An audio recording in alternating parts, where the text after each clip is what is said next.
From a thunderous game week 30 to now another midweek deadline full of anticipation. Chips are being used and exploded, and potentially managerial heads being imploded. But nonetheless, you've come to the right place for us to hopefully sort your conundrums out, and that is another edition of the FPL Addicts podcast.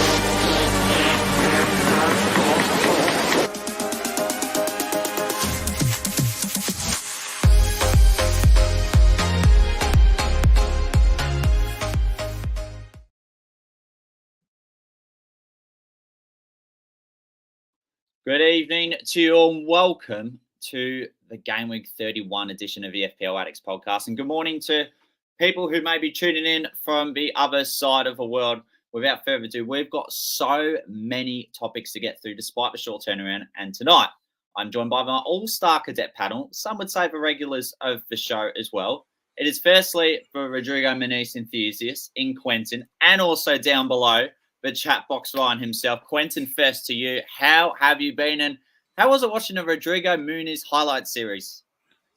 Well, I was actually at work for the games on the weekend, and I was listening to have Match of the Day, but have live updates. And every time there was a goal, I couldn't hear Muniz's name, and I'm like, oh, he's not going to score. Then when he scored, I almost drove my grader off the side of the high wall because I was that pumped. So I hit a flat spot on night shift, but I was ready to do another night shift straight up because I was that energized. So that was good. Ryan, good evening to you. Having come off just another short stream of yours, and I'm back for another edition of the Addicts pod. Yes, indeed. It's a busy week, right? Because so much, when you have midweek fixtures, you're like, oh, content, creating content. But here we are, back to talk some FPL with you guys. And obviously, Q has been talking about Muniz for so long. I wish I ended up actually getting him in when he did start talking about it. But we're here. I still don't have him in my team. And the way my plans are going, I don't think I have any way to even get him in. But Q has him. He's going to reap the rewards and the price rises. Eventually, he'll start at 5 million or 6 million next season, the way he's going. Probably 7, but we'll see. Yeah. Maybe United should sign him. Quentin, are you going to get a Fulham season ticket for next season, or even just a Fulham cap from the merchandise store online? Yeah, actually, my young fella's birthday is coming up in September, so I'd probably be getting him a Fulham jersey, Rodrigo Muniz on the back. So I'll live vicariously through him and still keep my reputation intact as a Man United supporter. Game week 30, certainly a tale where it was a complete contrast from game week 29. A lot of our sides getting huge scores, especially for whoever back to captaincy played a big role. Cole Palmer getting big points for him as well. Game week 30 wise, we'll start off with Ryan's team in terms of how it went. Just going to add it on stage very quickly. That's your side for game week 31. I'm glad you are well ahead. But for game week 30, Ryan, how did you do? Actually, I can show you my game week 30 team. Just let me know if you actually spot it. Can you see the game week 30 team? Yeah, we can. Yep. All right. So 59 minus 4. I basically bought him Van Dijk and Palmer for Foden and Doughty. I guess the Virgil van Dijk move didn't pay off, unfortunately. But there is Sheffield United this week, so who knows? Maybe it'll work or not. Dubravka, I played the whole 90 minutes. I can't believe that Aliola played 45 minutes and outscored him. But here we are. I'm stuck with him again this week. The rest were okay. Maybe Garnacho underperforming, a bit unlucky that he got a knock during the game and then went off before the 60. So that was a bit annoying. Watkins, obviously, that's a slight problem, but I was going to move him out, which we'll see in the next one. The one thing I've been slightly annoyed about is Haaland. The fact that a lot of people sold Haaland in 28 and 30 and got away with it while I've had Haaland and he's just done nothing. But didn't have Salah, and I guess I should count my lucky stars that he just scored 1 and no bonus. because of the amount of chances he missed. So happy with that. But this week, I'm looking with triple Liverpool, triple Arsenal, and both of them are expected to score the most amount of goals this week. So we'll kind of wait and see on that. Obviously, starting Palmer. Solanke doing well, ticking over. So hopefully continues. The one thing that I did was I sold Watkins because of his hamstring for Darwin. And I sold Heung-Min Son, which I'm slightly worried about, but that was the only way I could get Salah in. So yeah, this is how it's looking. The current plan is dead end in 34, wildcard 35, bench boost 37.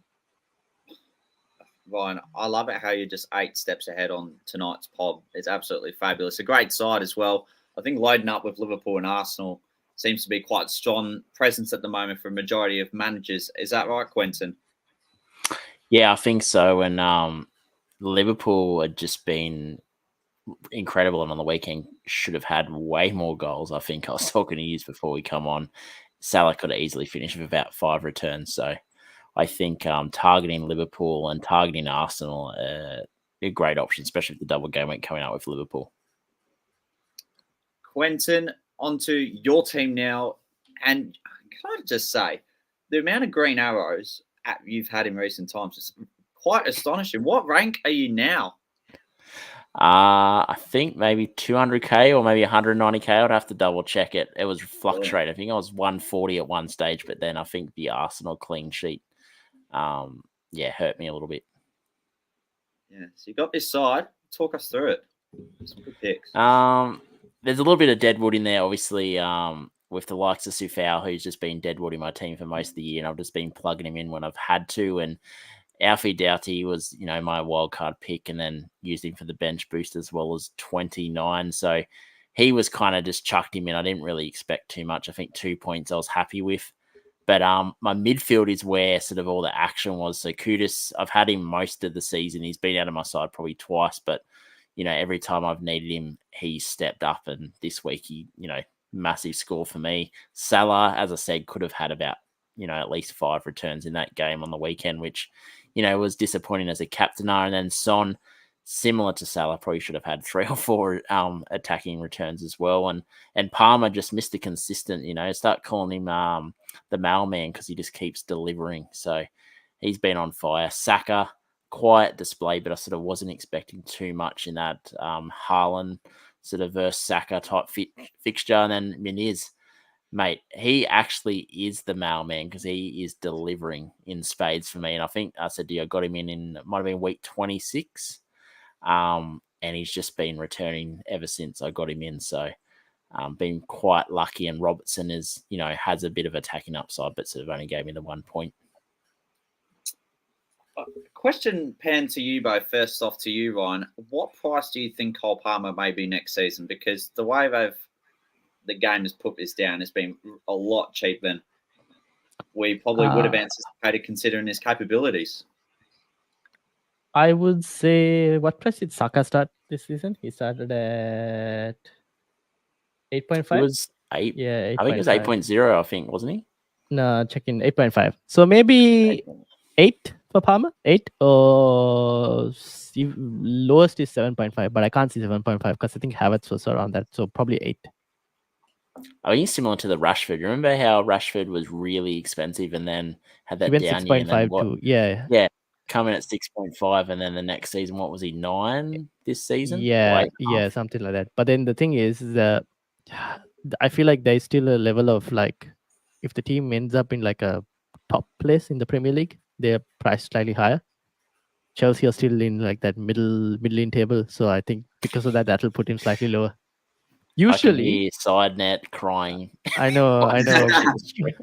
But usually, like there is a trend in the prices where a player's price is not too far off from where they finished.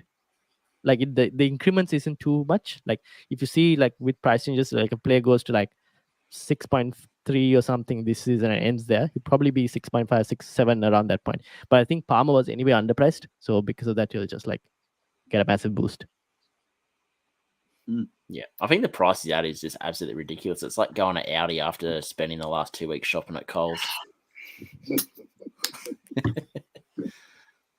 That's not a bad pun, to be honest. Fair play to you, Quentin. I can clearly tell you've done a lot of shopping recently. Before going straight to the Addicts podcast mini leagues and all of the others, as we usually do each episode, we want to say hello to our community because they do play such an integral role to every episode we do. So good morning to you, Gary. I'm pretty sure you are from the other side of the world there. Downgraded Saka to Rice and sold Son for Salah. -4 taken and no keeper. OMG, that is some bombshell sort of stuff. Colin Bugler, the number one fan of this page, hello to you. It was a game week, or what could have been for Salah, Son, and Quentin's enthusiast in Rodrigo Muniz. We've got plenty of hellos coming through. Gary is saying Norwegian Meat Shield is ready for goals this week. Which one? Oh, no, there's only one. It's fine. I have both in my team. They better both score. Yeah. I think this is coinciding with good timing. Should we just briefly discuss on Erling Haaland? Because he's only had 2 goals and assists in the last 6 game weeks. It seems a lot of managers just wanting to get him in because of the FOMO factor. But I feel the big winners so far this season have been people that have decided to go without him. Is that a fair sentiment to make? First to you, Quentin. He hasn't looked great. I think I saw it today, someone described him as stiff, which watching the last few weeks, he has been a little bit stiff, and it's probably been a bit like that since maybe game week. I'd reckon a fair few weeks now. Like, he's had the odd return, but he just hasn't looked great. But City also didn't look great against Arsenal. I thought Arsenal were the better team on the weekend, but yeah, I just don't think he's looked the same. But we've seen in it might have been last season where he had, I'd say, a down couple of games, which for him wasn't really that bad. But then the next game he come out and scored a hat-trick. So I have vibes where against a Villa team that looks like it's not going to have Watkins, which will probably hamper them a little bit in an attack where they're probably going to have to sit back a little bit. I think this could be a game where Haaland can sort of, come back to life, hopefully. Ryan? I mean, so far the people who've sold him and had the courage to sell him have kind of benefited from it. I've also previously and still kind of banged on the whole Doku is bad for Haaland, but recently Doku hasn't been really starting per se. I don't know. It's just that sometimes when City themselves don't seem to be the same team as before. I would have said last season City was a way stronger City compared to this one. So I think that kind of plays a part as well in terms of the amount of service he's getting and all of that. But having said that, the fixtures upcoming are good enough for him to be able to deliver. So I'm expecting him to do well. Now, will he deliver is a different story, but I think he's got the opportunity to showcase at least. We'll see. I think with Haaland, great points made. It seems everyone's trying to get him because of FOMO, but also if you've got Salah, you may be captaining Salah for the majority of the game weeks. So are you is it worth putting in a 14 million player because of it, even though you may not be captaining him, which captaining one of the highest priced players, it's probably the ultimate principle within the game. Is it best to spend that money elsewhere? It's very debatable. A lot of good midfield slots, not so much defensively at the moment because clean sheets have been so dry all season. Or is it best to potentially upgrade the third striker slots we'll get to shortly, but maybe Muniz has, I'd say, been a huge enabler for both trying to get Haaland back in. It's come at perfect timing, hasn't it, Quentin, with the Rodrigo form? Yeah, definitely. And looking at this week and over the next few weeks, there are a lot of strikers, but there's no, this week, looking at the options there, I think Muniz is a great option, but outside of maybe an Isak, I think Haaland's the best option, in terms of what could be this week. And Nunes definitely is an option, especially if the double's coming up, but Dominic there's Solanke. A lot of strike. Yeah, but I'm not sure whether I like this fixture or the next few fixtures. It's more of if you get him in this week, I'm not sure whether you're going to like him next week, but I think they double in 34. So I guess there's a little bit of value there. But just looking at the striker options, there are a few Hoyland, the real Haaland, doesn't have the best of fixture this week against Chelsea, but then again, Chelsea have been quite leaky as well. So surely if Burnley can score 2, Man United can at least score 2. But yeah, I'm never gonna make another prediction all season on Man United because I've been wrong every single time and I've been upset. And mental health's got to take care of that. So, but yeah, back to the Haaland. I think Muniz, is the best enabler this season, and I think towards the end of the season he's going to be a player that might blank a couple of these harder fixtures, but I think he's definitely going to get his goals. That's correct. Starting with our Addicts podcast panel, high scores all round. The big manager of the week, certainly from Chris Reed, was 72. But first, on to Ollie's 60 points. And in fairness, there's some decent scores in there. We've got Martinez down back, Rosler. Was Brentford that kept... No, he went off 86 minutes, got his clean sheet before Mount scored. Had Son captain. Not a bad side. What's your take on it, Ryan? I mean, so it looks like a team that was set up for Game Week 29. Correct, yeah. 16 points on the bench too. Yeah. I mean, he's probably going to have to, I don't know what's the plan. Is he wildcarding this week? With the amount of Luton and Brentford players, probably. Maybe. No, he's already used it. Oh, okay, never mind. Okay, so I guess it's a gradual phase enough. I'll be very interested to see what moves he's doing this week. Yeah, I would be. I think it's just a gradual phase of him trying to see out the rest of the season, to be honest with you. Sorry, Ollie, I know you may be watching, but it's just how it is. Rev side, I'm surprised that he doesn't have Brereton Diaz. I know, it's quite disappointing. That's correct. Rev side with 56, the midfield doing the heavy lifting. In that one, any standout here, Quentin, or is it just mainly some of the usual options just doing their bits here? Yeah, I think just the midfield, I think is a great midfield for because as we've seen, they've been consistently getting points and this could have been a massive week for the likes of Son and Salah. So yeah, great midfield 3, Tony. As I said, there's lots of options up top there. So going to Tony's not that bad of an option because their fixtures are pretty good coming up. So it's probably one that stands out for me. I've sort of seen a lot of teams that don't have him in it. Gillers, Killers, the governor of this entire podcast, played some great shouts here. Firstly, to you, chat box, on this. Any players on this? I mean, he's basically got, I don't know. Garnacho is in there. I would have actually had Palmer, probably. Yeah, would have been the dream midfield 5, probably on a wild card. But apart from that, everything looks good. I still think Palmer is still a really good option for this week as well against United. Q, you impressed seeing the double Newcastle at home to West Ham? That was fair decisions by the looks of it. Yeah, no, it was good, and targeting the weaker teams in the league is usually a really good strategy. And West Ham, we've seen this season, 1 good game, 3 horrible games. So, but Manise on the bench for Quentin, very disappointed by that, I presume. Yeah, I'm not angry. I'm just disappointed. Reedy's 72 with a game week rank of just under 400k. It did come with a hit involved. However, Q, what about the big Kirkes down back with a clean sheet off at 62 minutes? That is some jammy stuff in it. And they considered mate, it's what FPL dreams are made of, mate. I love it.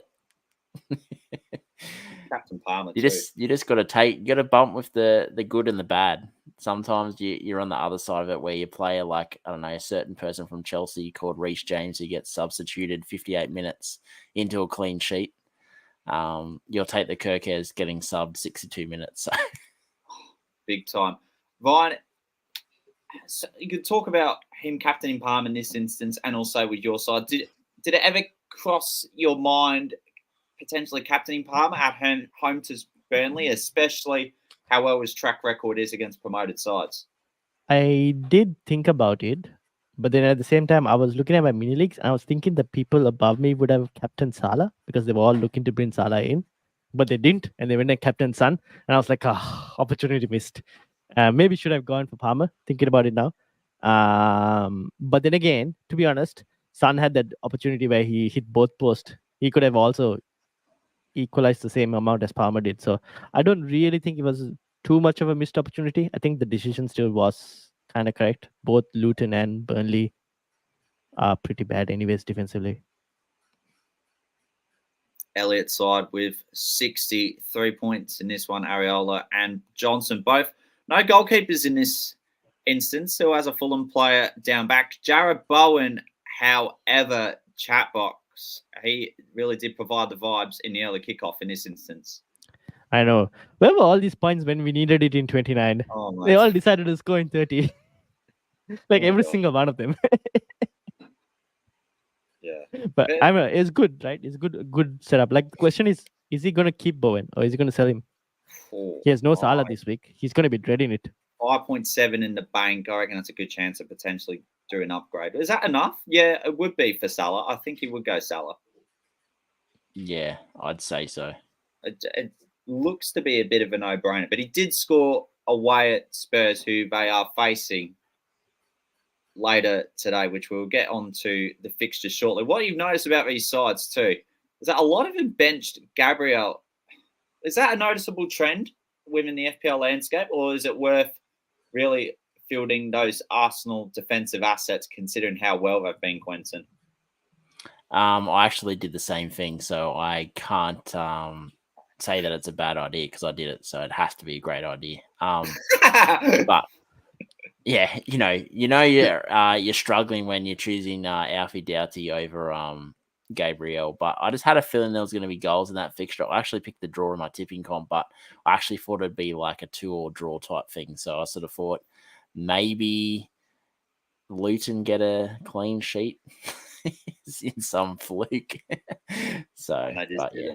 No, I think against Ange Postecoglou's Tottenham, especially at their home turf, the chances of there being a shutout is incredibly low considering how well they do attack on the counter. We've seen in many instances this season.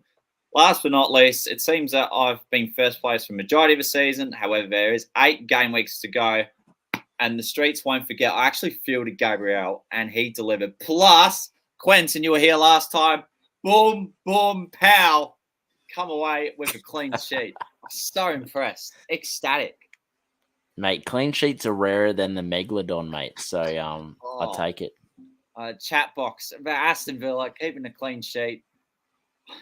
Well, I don't have any Aston Villa defenders, unfortunately. But Gabriel, I did start this week. I did think they'll concede, but I started him because of like the potential goal threat. I guess one thing we can take away from this is the question will remain when it comes to game week 37. Where a lot of us are like bench boosting or some of them free hitting. Free hitting, I guess, not to worry. But like those who are bench boosting, would you sell Gabriel given that Arsenal an elite defense, I would say, this season? Q, you first and then I'll answer. I don't know. I mean, like I've had Saliba all season, but obviously due to financial reasons, inflation reasons, I've got when I got back, inflation in FPL at the moment. When I did my wildcard, I got Gabriel back in instead of Saliba for money reasons. So, I think as much as I'm a massive Saliba fan, I think at his price compared to Gabriel, you might be getting similar returns into the end of the season. Is it Kiwa? The other fullback, he's looked really good, actually, low key, really good. So if he holds his spot, I think he could be possibly that other option that's going to save a bit of money as well. I think with Arsenal assets heading to season's end, of course, you'd probably hold them until the game week 34 run because there's Luton, Brighton, Aston Villa, then there's a double. I think I've got a good fixture in 35. That's why Bournemouth at home, but I feel when it gets to Old Trafford time, that's when it might be best to potentially sell the assets. Oh, you think? You never know. Cleveland will be, have his eye in by then. 3 goals minimum. So that is, that's all the sides from our panel. Back to the comments, because there's been a fair few that have come in. And yes, Pete, Manus fans unite. That's right. Get that shout out from his page. What's that show like Captain Planet from back in the day? And they all put their rings to the sky, but it's all people with like their beauties trade in on their app, and they just all point to the sky. Quentin, I think he could be the Australian version of the FPL Master Mean King. Yeah. I don't know who that is, but I'll take it. He's just on fire whenever he is. Karan, who was on this pod in the previous episode, we're doing all right. Thank you. That's because we're not talking about Game Week 29. We're talking about Game Week 30 and not about the horror scores. Great to have you join us for the evening. Gary, great point made. When most teams contending games, no keeper sounds good for 1 week. And the way this season is panning out might even be worth not having a keeper at all on bench boost.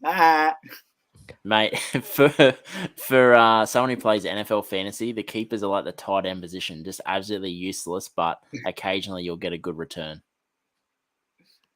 Good morning to you, John, as well. Thank you very much for tuning in like you always have. We do appreciate it. I made a quick change for Darwin from Watkins, just going to deal with whatever comes at his way. Darwin seems to be a very good option at the moment, chat box. Entertaining, intriguing. What's the best way to describe it? Just for anyone that really owns him. Chaos. For both sides. I feel like he was going to strangle Salah on the weekend for not passing in the ball on multiple occasions he was opening the box. So he might get a red card this weekend by strangling Salah when he doesn't get the ball. Don't say that. He's my captain on my FPL challenge team. So we'll see. But yeah. I've got actually a couple of spicy picks for the FPL challenge this week. So looking forward to that. The challenge segment, the side hustle people have been investing in. When I mean investing, I mean 5 minutes every single week on it. I truly hope, especially with 5 players picking from each team, it's a bit of cocoa bananas on that one. Public League, Jojo is leading by 26 points at the moment. There was a good score from Obi-Wan Kenobi Neal. Geordie Wilson, who's been a really good Australian fantasy manager for a while. 153k game week rank, played his wild card. Actually looks all right here. Quentin, particular standout selections in this? I actually like Isaac pick. I know we had a very lengthy discussion in our Oz group chat about what options, and I sort of said Menez was probably the best option, and there was sort of a bit of a Menez versus Isaac, and Isaac, got 2 penalties, but he had to score the penalties, and so he's a great pick. And this week, I think he's a good pick again. So yeah, I really like that pick. Chat box, Newcastle seems to be an intriguing side, especially with how lackluster they are defensively, but with Anthony Gordon now suspended, having picked up 2 yellow cards. What's your prospects on potentially Harvey Barnes as a barnstorming differential? It's the long-term play that I'm wondering how long is he going to Is he going to start every single game? Gordon will be back next game as well, I think, most likely. So it's not a bad option, but minutes risk is a problem. And with like doubles and everything coming, I prefer, my choice would be to try and have players who have at least close to 90 minutes, if not at least 70 plus. Quentin, for the next 3 weeks, is it double Arsenal defense I'm referring to, or double Liverpool defense? Not double Liverpool defense. I just don't think there's a little bit of unknown, because you could get Bradley. Bradley's the wide defender. You could get him in, and then next minute Trent's back. So I think if you want to go Van Dijk, possibly. But I think the double Arsenal defense for me is probably the better option, because I think you can go either a Saliba and a Gabriel, a Saliba and a White, a Gabriel and a White, the Saliba and a Kiwa. I think that there's a lot better options, and I think you can go, double up, and you're going to possibly be feasting. The final mini league for us to briefly go through is the women's one with Jojo, and this one holding a 32-point advantage at the moment. Rachel from our frame getting the highest one within the top 14 with a score of 72 points. It seems to be a lot of the picks who have regularly featured so far. Ben White is the name that you just mentioned, Quentin, is first one on the team sheet there. City away with those picks. Would you have fielded Ben White, or is he justified for where he is last on the bench? I actually probably, as much as I didn't want to start an Arsenal defender, I think White has a bit more attacking upside than Gabriel because he does offer the ball delivery into the box plus getting into great positions on the counter as well. He tends to sort of make that running behind and actually can almost find himself in the 6-yard box for a cutback cross or a shot. So I think there's a bit more upside there if you're playing him. So yeah, I think I would have had him first sub or even started him, to be honest. Chat box on this one, not really much on this team in itself, but in terms of your future planning at the moment, we'll talk about it in discussion and very briefly. But in a short answer, what is your state of mind in regard to planning for 34 versus planning for 37? For this team or in just general? For your side, exactly. Well, because I'm looking to load up on, because I want to dead end in 34. So I'm looking to load up on most of the players who are doubling in 34. The only problem is obviously I'm going to miss out on the opportunities like Isak, because even though they have great fixtures, no double in 34 means I kind of move away from that. I will most likely, I need to change my keeper eventually for someone who is decent. Now, Kelleher obviously might not be the option going forward because Alisson will be back, and I'm already tripled up on Liverpool as well. I can't go rare as well because I'm tripled up on Arsenal, so I need to think of another keeper option, which is where I'm maybe thinking maybe I go Neto or I go Henderson. I'm not really sure on that at the moment. Something probably I might just do in 34 as a move, but I would be tempted to do it early as well if I have to, because I really don't want to stick with Dubravka. So it's a move that maybe in 32 I might have to do. Probably go Neto, potentially. But apart from that, just play the fixtures that are available for the moment. And the fixtures we currently have at the moment at our disposal is Game Week 31. Chat box, first to you, a particular standout fixture in terms of the significance and its bearing for fantasy managers? Ooh, I guess Arsenal versus Luton and probably Liverpool versus Sheffield United. Not because of the potential points for Liverpool, but more of the rotation risk that I'm slightly concerned about.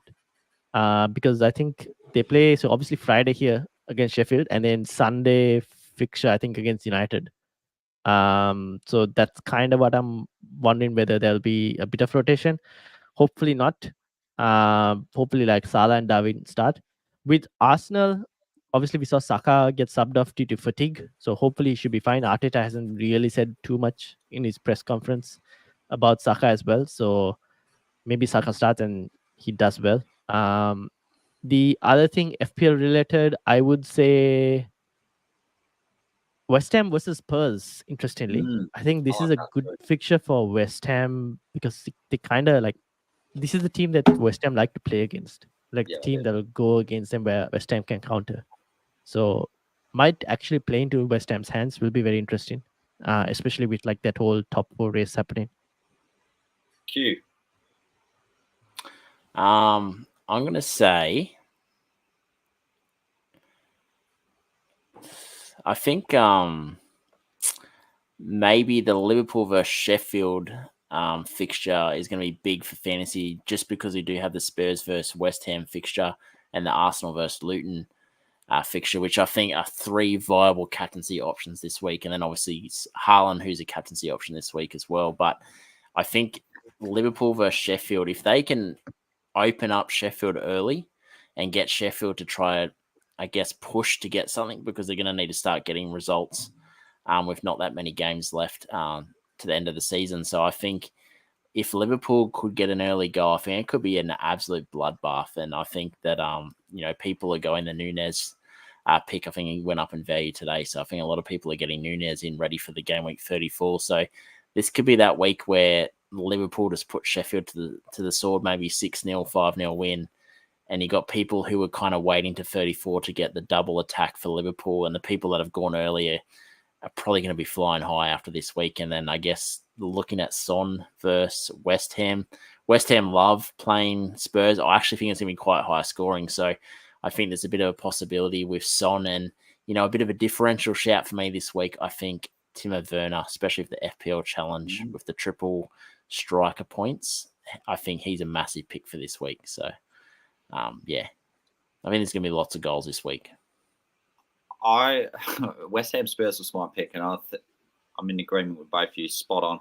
Briefly for me, it's going to be Man City Aston Villa, only because of the lineup, depending on City's rotation, but also who takes that defensive position now with Ake forecasted to be out with the injury that he suffered at home to Arsenal. It seemed to be an integral pick for some managers who were trying to invest in that area of the City lineup, but now that he's gone, is it going to be Vardiol? Is it going to be Akanji? Is it going to be even someone else as well? Speaking of fixtures, we've got a question here from John in regard to the Nottingham fixture queue. The reason why I'm asking you first is because I think there's only one direction you're going to take this.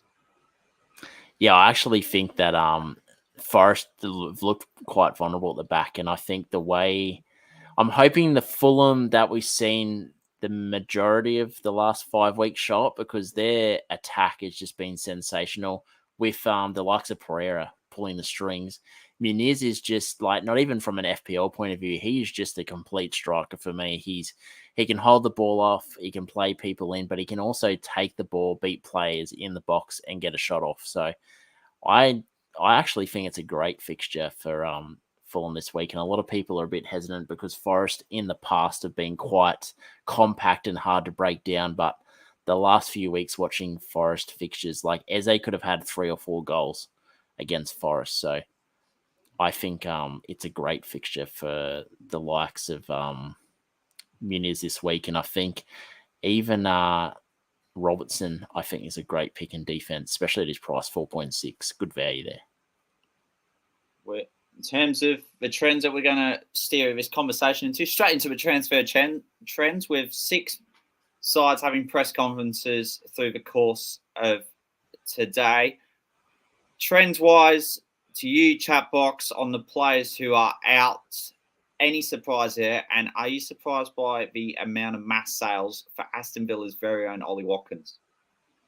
No, I think the mass sales for Watkins was kind of expected this week. A lot of people are using that to either get a Darwin Núñez that you can see in the top 5 there, or even potentially get Haaland back in, because a lot of people sold Haaland in 28.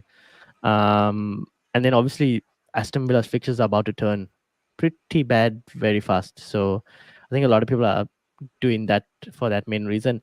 And obviously Isak, he scores a 15-pointer. Everyone who sees a 15-pointer around, they're like, okay, I want this guy. And then it's a straightforward move there as well. So that's probably the reason why Watkins has been mass sold. Q, would you be in agreement with what Chatbox said there? Yeah, I think just with the injury cloud over him, and I did say like their fixtures aren't great, finishing the season up. So not only you got the fixtures against you, but you also got the flag, and a hamstring injury could be anywhere from 1 week to 4 weeks. It's one of those things where you're not going to know the full extent until he's actually in a game-like situation where he's actually having to run, pull up, change direction, and do all that type of stuff you do in a normal game, where he's actually going to test out the hamstring. And I think of just how important he is to that side. As I said, like you don't want to be relying on Duran. And is Ings still at Villa? No, he's not. So I just think that there's too much on the line for them to risk him and him to get out for the rest of the season. So I think they're going to take it quite cautious, which means he's definitely a transfer out for me this week.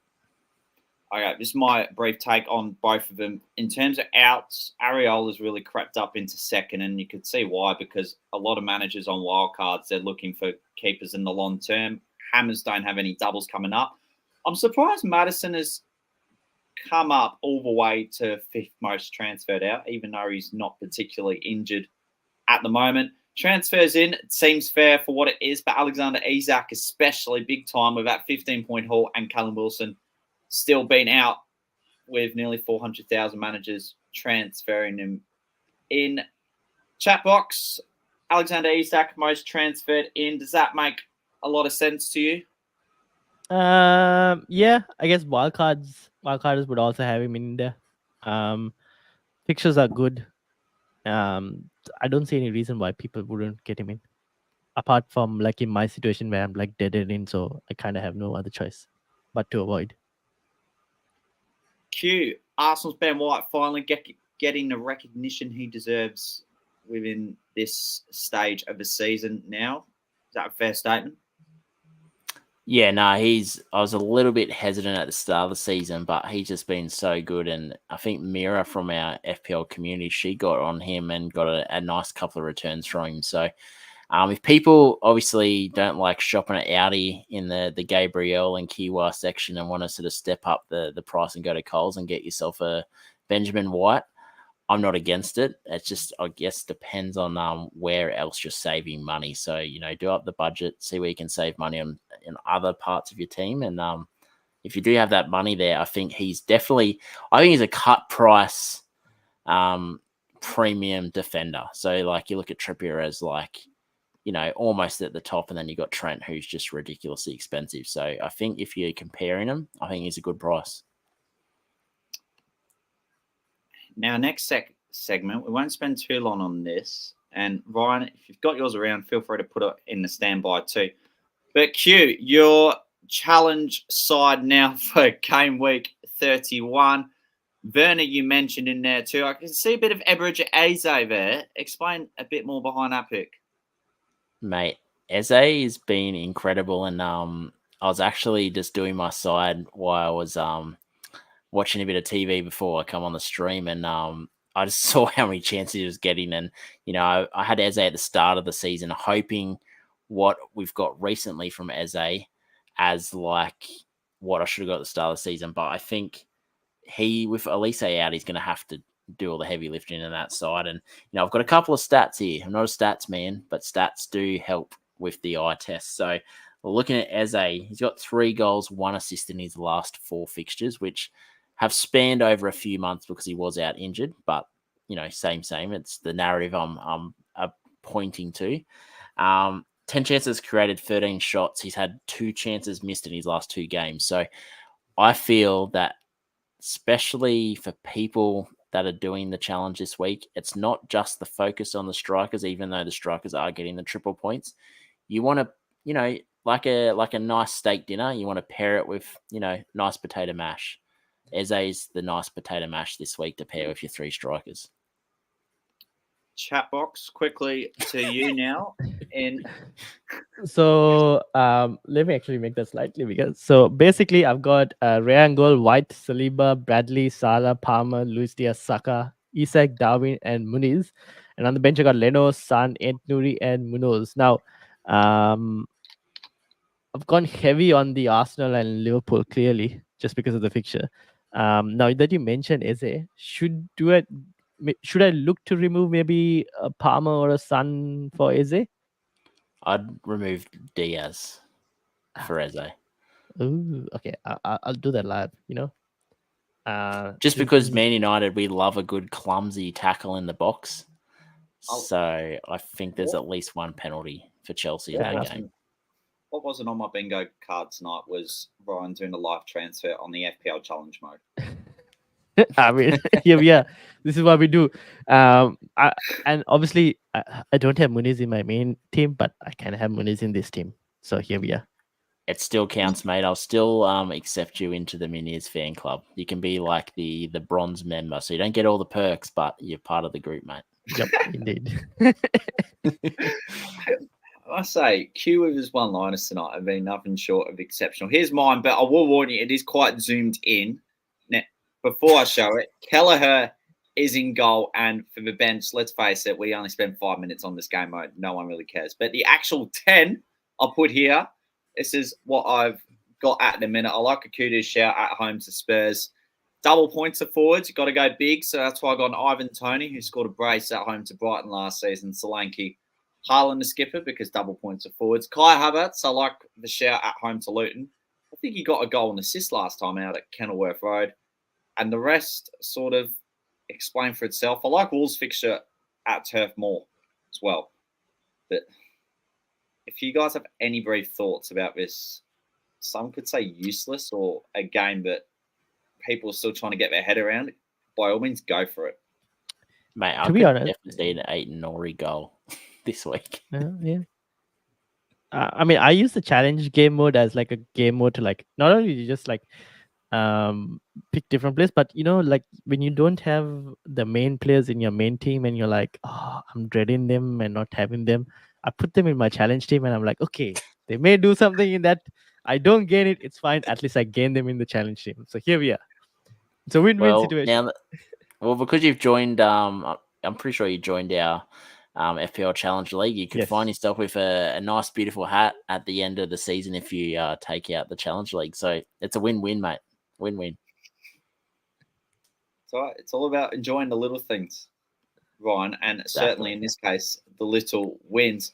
Discussion, we've already discussed so much, but we have got a fair few discussion points to whiz-bang our way through it. First of all, the striker options. Darwin, Isaac, Khaled, Solanke, Manice, Chatbox. He's not even an actual striker, but I'm going to pan it to you first. How do you rank some of these strikers as we're heading to our final midweek deadline for the year? The season, I should say. So which strikers did you mention again? Darwin, Isaac, Haaland, Solanke, Manice. Okay, so I would probably put Isaac probably number one, just because of lack of rotation, good fixtures. As long as his hamstring doesn't go. I would then put Muniz actually. Second, even though he's no doubles at all, he is just such a great enabler and just consistently delivering. I guess Haaland third, just because he's Haaland, and you kind of have to put him there because City have the capabilities of delivering. And then Darwin fourth, because with Darwin, you sign up for the complete full Darwin experience of the highs and the lows. So you never know what you get with Darwin. Like I said at the start of the show, you just get chaos. So I'm just going to put him fourth there, but he is probably the most fun and most annoying pick at the same time. Cute. Did I miss out anyone? Probably not. I don't know. Maybe Hoyland. Yeah, Hoyland. Hoyland. I don't know. With Hoyland, it depends on what Hoyland turns up. Whether it's the Q when he mentions on his podcast the Hoyland from Wish, or whether it's the Hoyland that we actually signed. No, he's the Haaland, and Haaland's actually the Haaland from Wish. So there you go. It's changed. So I think Hoyland is someone we'll be talking about from Game Week 35 onwards. Yep. Cute. I've actually got Muniz as my number one pick because we're at a time where we're needing to save money. And I think value for money, go to Audi, mate. Sausage is delicious. Save yourself $6. But I think Isaac is a great second pick. And as I said at the start, before we went on air, it's like a week where people are getting in Haaland is probably not necessarily the best pick this week with current form. But, you've got Isaac, who's a good pick. You got Muniz as a good pick. Watkins, injury cloud. So I think Haaland, third pick.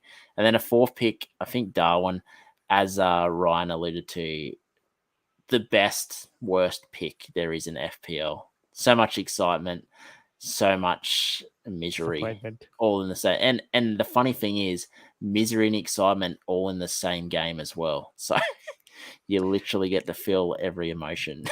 Like Game Week 25 perfectly sums up Darwin Núñez. He scores that brilliant chip at the start. You're like, yo, what is happening? And then he just gets injured in the first half. And you're like, yep. Yeah, like Darwin Núñez is like a 100-point game week, and then like the Game Week 29 free hit all in the same game. So, all right, this is how I would rank. This is a hard one. Funnily enough, I'm going to agree with Quentin. I'm going to put Manice first because of the saving budget and based on his form at the moment. Second, I'm going to put Isaac. Then third is a real hard one. I'm going to put Solanke because I actually think his form's not that bad at Bournemouth and they have decent fixtures coming up. Darwin because he's chaos. So that actually means Erling Haaland's fifth. I don't hate it, mate. I don't. Actually, I forgot Solanke. They do really have good fixtures. So I think him and Isaac are probably tied second for me. Yeah. 2-way tie. It's a really hard one. On another position now, I'm going to throw it to the chat box himself on this. The conundrum on goalkeepers. Yes. So this is well, not for me at the moment. Oh, maybe for me as well because I have Dubravka and I'm like, you are just absolutely garbage. And I've got Areola who's injured and I don't know how long for as well.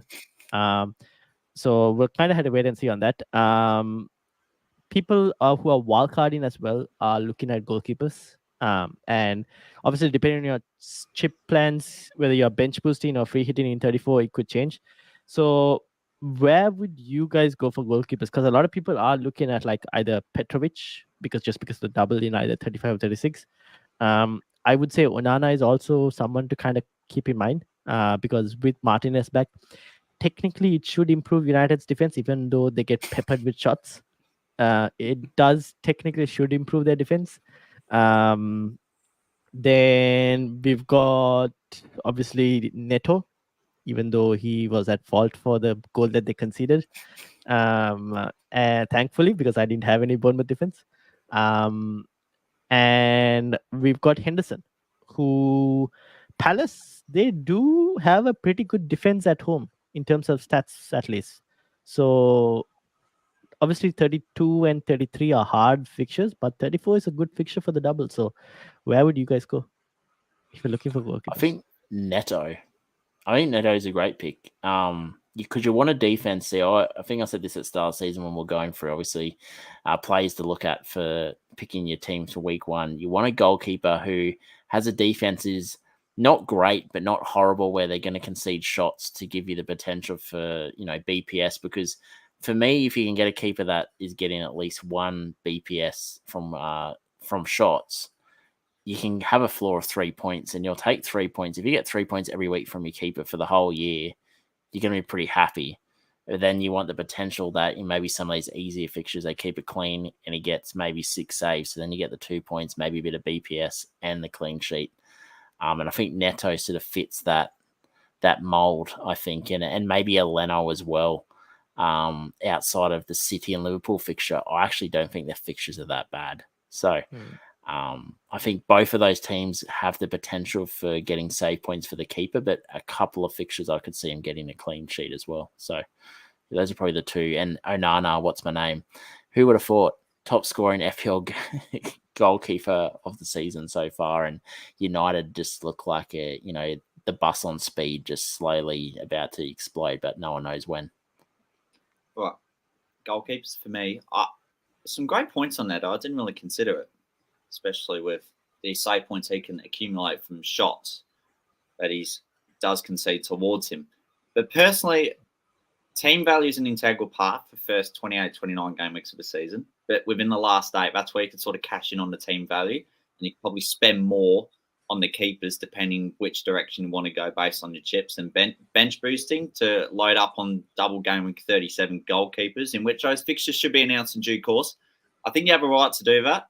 So personally, I've gone for Raya at Arsenal because they've got good fixtures in the next 3. And then the next one, you wouldn't believe it, I've actually got Onana in my team instead of Dubravka at the moment. I heard that Dubravka's keeping the spot for the rest of the season. Yeah, because Pope is out. I think within that double game week period, United may have the better fixtures as opposed to Newcastle, despite Newcastle having good fixtures till the end of the season. All the top sides of them and them facing them are all out. They've played it. Actually, Dubravka is a great pick because their defense has looked not that great, but good enough that where they're giving up low percentage shots. So you're going to get the save points. So actually, I didn't even think of that. That's actually a decent pick as well. I'd put him in the list. Yeah, jeez. Well, we'll see this week against Everton. If they can't keep a clean sheet against Everton, I don't know who they're going to keep it against. There's going to be like a Dwight McNeil hat trick, and they win Probably. 3-0. Isaac gets red carded. Everyone's just Twitter's burning down. So funny. Dwight McNeil, his wife's loving it because she's just captaining him in his team. Yeah, I'll be very interested to see how Everton go in that game. Now, I know we mentioned him earlier, but we'll go briefly around our circle. First to you, Quentin. Ollie Watkins pretty much sold him. Is that correct? Could that be it for him for the season as a fantasy asset, despite him being the highest scoring player? Yeah, for me it will be because I'll be transitioning to Hoyland, probably maybe 35 for United with their double in 37. So for me, there'll be no way I'll be getting rid of Meniz. He'll be staying in my side. I owe that to him to keep him for the rest of the season. I'm going to have to with the way I'm setting my team up. So I think my second option is going to be Hoyland alongside Haaland. But if I don't have Haaland, I think it does open the door for Watkins. But yeah, I think at the moment for the short term, it's no Watkins. Chat box. Yeah, because I'll be having if Isaac is still fit by then, Isaac, Hoyland, and potentially Haaland as a front line for a bench boost in 37. I don't know what else I would actually change, because maybe Muniz, but then he plays City in 37. Don't do that. So so I need to bench boost, so probably not. Yeah. You'll have to revoke your membership, mate. I'll continue to play Muniz in my challenge team. All right. So Watkins, he was one of the spoiler alert, audience, whoever's tuning in, Watkins was one of the first people to leave on wildcard, mainly because of no doubles and City and Arsenal in his next three, plus a good opportunity to get downgraded to Meniz to fund other moves in which you will see shortly across the different positions. But I've got a question. So he's pretty much out, but there may be one window where I could get him back in. I'm still got the free hit and intending to play it in 34. Is it worth getting him in game week 34 where Villa are at home to Bournemouth? Watkins managed to score 11 points away at Vitality earlier in the season as a single game week, because falling into the trap, double game week players against single game weekers. I think if he's fit, 100%. But if there's still a cloud on whether he's going to be fit or not, and they're still in Europe, are they, Villa? Or are they out? They're still in, I believe. They're still in Europe. Depending on how they are in the league, if they still have a chance to finish in that 5th place to get the Champions League, I'd say he'll probably play. But if they're out of contention for 5th place, say Spurs or even United miraculously start just getting points, they might focus on Europe, knowing that they've probably got the top 6 in the bag, top 7. So, I think it's a wait and see. But I think if he's fit and he's going to play, free hit. If I have the free hit as well, so if I'm free hitting 34, he'll be in my side, because, like you said, don't get drawn into the double game week fixtures and just making a team full of double game weekers when Watkins could bang out a 15-point. Yeah, they're still in Europe. Aston Villa, they're playing Lille in the quarterfinals. Oh, Lille, jeez, that's not going to be easy either for Villa and just all of their games up until the season running. Before we get into our sides, there was, I think Chatbox mentioned this, or Quentin, one of them. Free hit 34 against free hit 37. We're weighing it up, both pros and cons. Starting off with you, Chatbox. So free hit 34 versus 37. I think 34, the added advantage is the fact that you can have Son in your team, not have to sell him. You can have the likes of Palmer in your team, not have to sell him. You could load up on those Spurs and Chelsea players as well. Maybe Spurs players for the moment. Chelsea, we are unsure on Gusto in terms of his availability. So that's the advantage for free hit 34. The advantage, I guess, for free hit 37 is that, as we saw just from 1 week difference between 30 and 31, the amount of injuries that could happen is a bit of a problem. So you never know when you get to 37 whether the players you have are still fit or not. That's probably the only thing I could say for 37. Yeah, I think it's a tough decision because I feel like the better doubles are going to be in 37, but then also what teams are going to be on the beach, which means the teams that you're hoping to get, enablers out of might just be rotating. Like Chelsea, depending on what they're doing, week 37 they could be just rotating, to be honest, because it's the end of the season. Whereas 34, I think you can do what you said, load up on your Spurs assets because they are blinking, but get them back the following week and, maybe target the Crystal Palace double where you're not probably going to want to invest too much into Palace for every week heading into the end of the season. But that game week 34 is, could be a massive fixture for the likes of Muniz at the back, which is, the Muniz from Wish. And then you've got Eze, who I think is a great pick, but, game week 34 is going to be a really good pick. And then, revert back to the likes of Palmer. So I think there's pros and cons to both. I'm torn. I'm going to be probably just, if it looks good 34, I'm just going to activate it. But if I don't feel right about it, I think I'm going to wait to 37 and just see.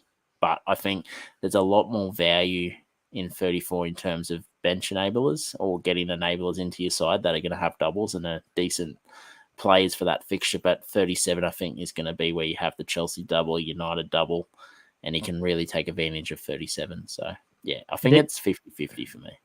There's still a chance, right, for Chelsea to even end up in Conference League spots, potentially? Yeah, but who knows? You think it's annoying. Like, I'm not even a Chelsea fan, and I'm annoyed by Chelsea that you think that they turn a corner and you're like, okay, sweet, let's get full Fulham fanboy on Chelsea, and then they lose 3-0, and you're like, But I think there's a lot of players coming back as well, like the likes of Reece James, should be back fit for at least one game heading into game week 38. So hopefully that could be game week 37, and he's going to be a great pick. Just before we go on to our sides, we've got to do the usual shout out to our major sponsor in Bonus Bank. Bonus Bank being Australia and New Zealand's best side hustle where you can make a guaranteed profit from bookmakers by taking advantage of their promotional offers. They have easy-to-learn tutorials and software that does the hard work for you. It's free to sign up, but you can also upgrade to our premium membership, which gives you access to more tools and software to increase your profits. Use our code FPL Addicts to receive 25% off your first month. The link is in the caption below and in our bio. It is time to preview our sides for game week 31, but more importantly, if either of us are going to deploy any chips, chat box, will go to you first. In actual fact, we've already previewed your side. I apologize. Let me actually get this team. I completely forgot. The podcast go for so long, I've completely forgotten in terms of who is still meant to share their side and who has done. I think we both shared our side. I think it was you who didn't share your side. Yeah, wait. Quentin, your team here. Did you already share your team? Forgot. No, I haven't. No. Okay. I would have remembered this masterpiece, mate. Looking at my side this week, I've used my transfer. Just one. Getting Watkins out for Haaland, which was the plan from when I did my wildcard back in 27 was, work my way through. And then, last week's plan was Palmer, Salah in, and then this week was Haaland. So pretty happy with my side. Defense is just anyone who's fit, pretty much like a war. If you're of age, jump in. You're in the side. So Van Heck, probably not expecting too much from Van Heck. I'll take the 2 points, but he has been marauding forward like an attacking number 10. So maybe an attacking return this week would be lovely. Robertson, I think, great attacking potential this week. Gabriel, clean sheet. I think they can keep a clean sheet, and I could see a Gabriel bullet header as well. And Neto, I think I'm torn because I do have Eze in my FPL challenge side, but I'll take a blank. And Neto, 6 points, 6 saves, maximum bonus in a 0 or draw would be great. Love it. Quentin. It's just full of excitement, razzle and dazzle. But the only thing Mate, that midfield is enough to, skip the foreplay, mate. Straight to the top. Yeah, stop the count, straight to the top. That's what it is. The only thing that the side is lacking is Mini's captain. Now, this is where the merit is coming into play. Now, unfortunately, he's not part of captain's corner, but there is one striker that did score a hat-trick away at Nottingham Forest this season. Dominic Solanke. I think Miniz could be the second man to do it. Quentin, how convinced are you by that statement? I reckon he's got a chip on his shoulder. He'll go 4 just so he can be the only player that scored 4. So that's my boy, mate. My boy Miniz. Unfortunately, I have a guy who's on top of the mini league and he has Muniz, and I clearly don't want him to do 4. You'll be deaf riding, but then also secretly supporting me, going, maybe you can just get 1 goal for Q. Maybe. Speaking of shits,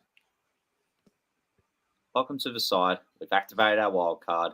This is the team at the moment. So I'd say 12 or 13 of these spots are pretty much secured. Now, the only conundrum is goalkeepers. I'm fine with Raya as a starter, but Onana, plus my name.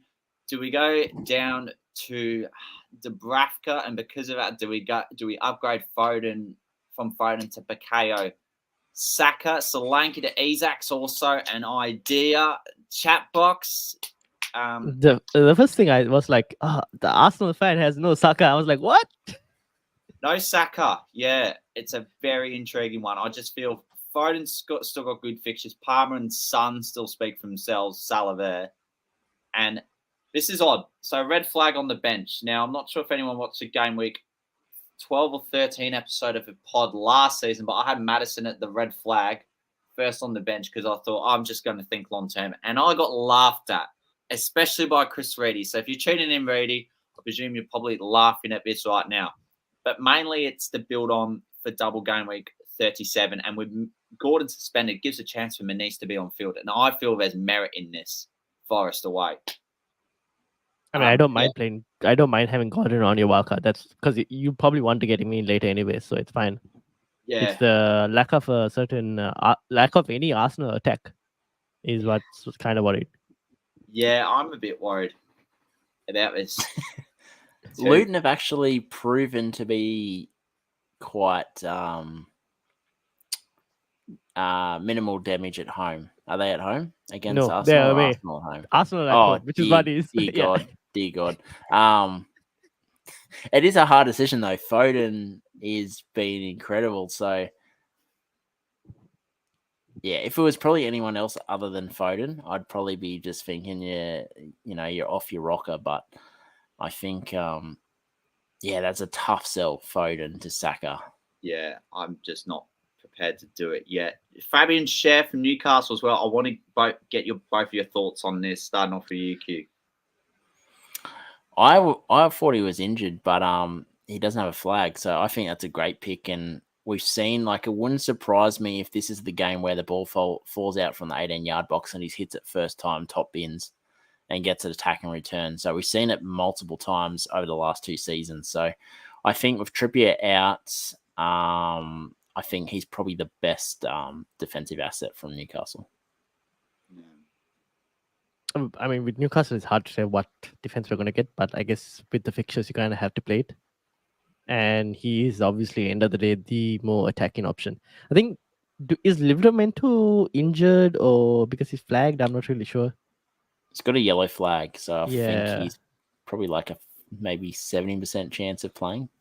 Yeah, okay. Yeah, probably Fabian Schär, to be honest. I guess there aren't that many other defensive options available, which is kind of a pain. Would you look at Dan Burn as an alternative if you're looking at Newcastle? I didn't really think of him, and probably doesn't attract me at the moment. Oh, he's not a sexy pick. He's more like a potato sack. But doesn't he do that dance in the change rooms? So I'm not sure if I want to do this, but he does a bit of those dancing. It doesn't correspond to points on the pitch. I know. When the guy that's never been to a dance party goes out for the first time. I mean, that could be me. Who knows? don't know. I mean, I with could see defenders, that. it's The just mullet roll a just dice. flowing. Yeah, every roll a dice movement. and hope for the best, I guess. To be Yeah, honest. I Yeah. think so as well. But that's just sort of how it's looking. And Anana's there, but for double game week 37 as well. Before we get into Captain's Corner, and this is where the nitty-gritty super decisions take place. Bonus Bank, their fantastic free tool to help manage FPL managers edge their FPL mini leagues on a weekly basis. This tool displays the probabilities of clean sheets at each team and which player is likely to score most. This is useful in determining the best defensive picks and consider assets likely to score. Number one for the clean sheet pick probability, it's not Liverpool. It's Arsenal against Luton at home with 51%, and the asset likely to score, unanimous, the Egyptian King in Mohamed Salah with a percentage of 65%. Captain's Corner time now. We have big four options. I cannot lie. We're going to start off with Mo Salah. Last game week, he registered 12 shots at home to Brighton, which is the most he's had in any game. His 26 shots and 10 chances created is joint top in the league from the last 6 game weeks. Only scored 1 goal in his last 5 appearances against Sheffield United. I know, mind-blowing. Who would have thought? That was all the way back in 2020 when COVID lockdown existed. The Blades have conceded the second most goals away from home, tied with Fulham and Newcastle with 32. In his last 8 home games, Salah has started in across all competitions, 10 goals and 5 assists. Go against him at your own peril. Haaland at home to Villa. In his home matches, Haaland's 50 shots in the box is more than any other player in the game. And despite only having 2 goals and an assist in his last 6 game weeks, he is the top for big chances created with 11 in that time. And second, with expected goal involvement, XGI, we like to call it, with an XGI of 4.49. Bukayo Saka at home to Luton. The Spice Man from North London has had 8 goals and 2 assists in his last 10 league games. Luton, the Hatters known as, have conceded the most goals of any Premier League side away from home this season, with 36 across their 15 road trips, which adds up to over 2 a game. Last but not least, it might be dark here, but in the UK, the sun is up, and we're going to talk about Heung-min Son away at West Ham. His 10 points against Luton on the weekend makes it his 8th double-digit haul for the season. Notably, 5 of his 8 hauls have come away from home. However, against the Hammers, he does have an exceptional record when they play at Hotspur Stadium, but at London Stadium, he has not scored a goal there since November 2019, when Spurs won 3-2, and Spurs were in charge of the one, the only, the GOAT, the governor in Jose Mourinho. That is all for Captain's Corner. Back into the group layer, and for a second I thought Quentin just simply had enough of tonight's pod, but he is back because he's got more. Rodrigo Menez chat, you'd like to say it. Lads, how hopeful are we feeling in regard to Game Week 31? First to you, chat box. I think I was watching the above average guys, and they were looking at Rob T's FPL graphic in terms of expected goals. Supposed to be the highest expected goals for this season in a game week this week.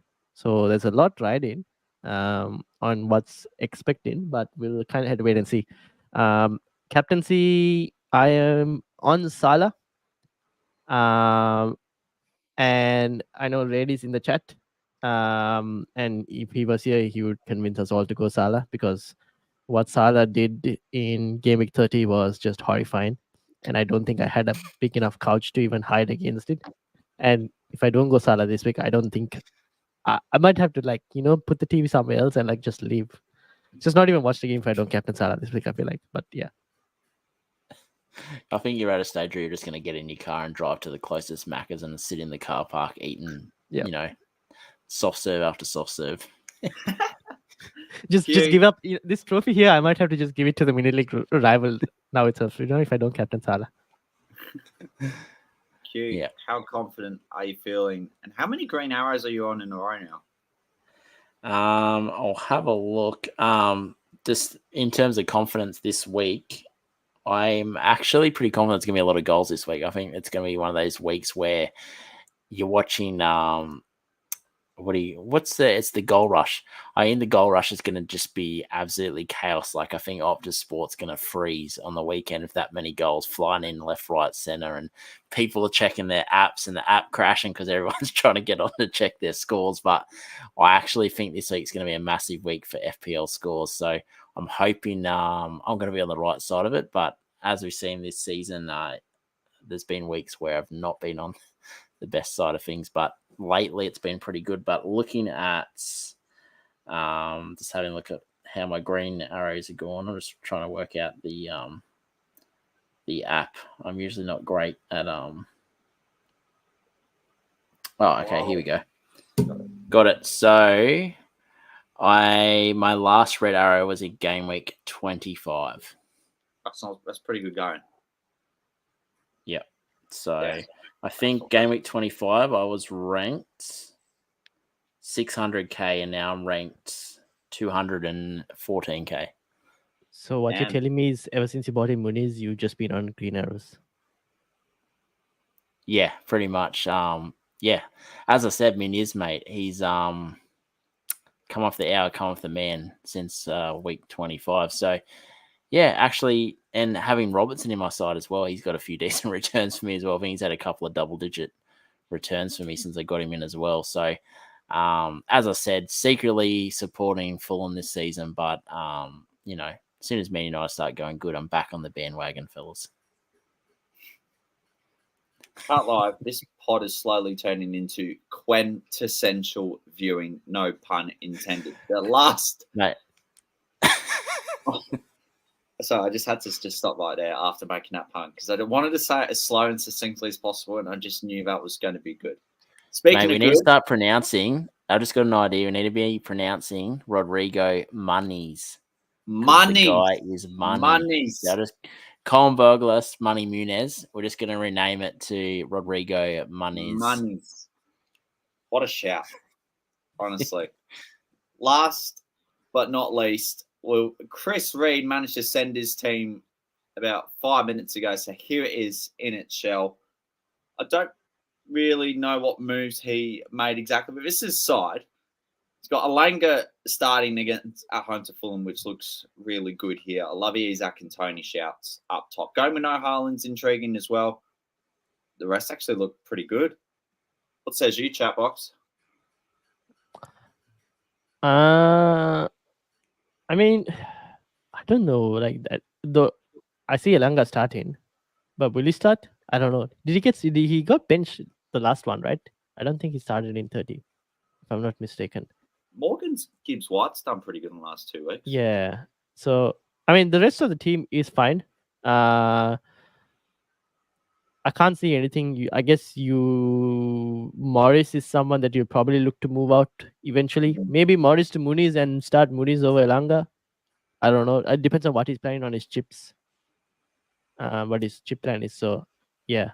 But the rest of the team, it looks fine. Q, any quick words on this? Oh, I'm just I'm getting a sore throat, but Muniz. I don't know why Morris is even occupying a spot in that side, Mr. Reedy. I think if there's anything you can take out of this podcast, it's Rodrigo Muniz. Get him in for Morris and then bench Alanga because Fulham are having a party this week. He's got bench boost left, so I guess he's going to use that bench boost either in 34 or 37, probably 37 maybe. I don't know. Looking at Fulham's fixtures, so they've got Forest, who I think have looked not great defensively. They've got Newcastle, who I think have been a bit shot defensive. Then they've got West Ham, who at times have been quite leaky as well. Then they've got Liverpool, which is a tough fixture. Then you got Palace, Brentford, City, and then finish the season with Luton. And I think he's a great option. And you bench him in those weeks versus the likes of Liverpool and City, but play him in every other fixture. So I think, he's a good third attacking option. But there might be a little bit of bias there if anyone hasn't picked up on it. But I think as a third striker spot, I think he's a good option. that mainly does it for another edition of the FPL. The FPL Minis podcast. The FPL Minis podcast. Yeah, it's all about just getting Muniz in your team. That is one of the key learnings out of tonight's episode, to say the least, and just get rid of Carlton Morris at all costs. Chat box and Q, I'll go very quickly on both of you. Not asking about captains, but is there anything that I've missed, or is there any key burning points that you just wanted to mention briefly? No, that's it basically. I think everything has been covered. If you want any more FPL content, unfortunately, it's going to be very early in the morning, but I will be live 2 hours before the deadline. So if anyone's up and awake, come keep me company, because it's 2 o'clock in the morning in Australia. It'll be very lonely. It's going to be there. Ryan, what a dedicated man he is. At Football Chat Box, to the audience out there, make sure you are following him. One of the most dedicated content creators out there. And Quentin, where can they find you? Well, we had a bit of a hiatus last week with the international break, so we had a week off. But Damo is making his return on Thursday, so we'll be podding for Game Week 32 on Thursday night. So the pod should be out Thursday lunchtime for the UK people, and then obviously nighttime for our Aussie listeners. But we're looking forward to the end of the season now that Damo is going to be back on board most weeks, so we can hopefully West Ham have a pretty bad end of the season, and I can just pizzle him for the rest of the season, which gives good entertainment. And for our Aussie viewers, if you see this beautiful hat that I'm wearing here, I've ordered a few extra, so we've got about 11 left over, so you can message me and we can give you one of the hats. I think $35 and $5 for every hat that's getting sold, getting donated to Cerebral Palsy Alliance, which is something that I'm passionate about because it's helped our family out in the past. So much appreciated. And they're good looking hats. So if you're struggling to get over the line with the wife in the good books, mate, wear this hat, guaranteed to at least boost confidence by 10%. Which little disclaimer, it's not correct, but it's good for advertisement. But we will have an episode out this week, and we're looking at possibly giving out some prizes for our FPL Challenge League, which we can, if you're not in it and you're from Australia, we can send you the link and you can get in. Quentin's also started a new competition for if you correctly score the game week score of Fulham's Rodrigo Muniz, you also get another bonus cap on top of that. Exactly. I'm actually tempted. That is a great. I love that, Chaz. You really need to be You need to be working for the FPL Amateurs community, mate, because that's the type of brilliant ideas that we need at HQ. That's right, Ryan. Just like commenting, is that a Charmander on your tee? Yes, it is. It is indeed. Well spotted. I'm ready. Gary, just a final comment. What a great way to end it. Don't be a twat. Get a Quentin hat. You're spot on. Right. Get him on the slogan for the podcast. 60% of the time, every time. Ryan, I'll be setting my alarm and I'll get up for your stream just to mention a bit of Muniz spam, and then I'll go back to bed. No worries. It all counts. As long as you just view and like, I'm good. Top stuff. All helps the YouTube algorithm. Having said that, I should add, make sure to like this stream and subscribe. Yes, definitely. Heavily underfollowed podcast. It's been my favorite podcast since I started taking in content for FPL. And Ryan, FPL Chatbox, was the second podcast that I discovered for FPL. So, 2 podcasts you need to be liking, following, subscribing. Thank you for that, Quentin. Thank you, Chatbox. I really appreciate it. But more importantly to you both, thank you to the pair of you for devoting your time. And what a very entertaining, enthralling conversation it has been with so many talking points we've spoken of. Quentin, thank you to you. And Chatbox, thank you to you as well. No worries.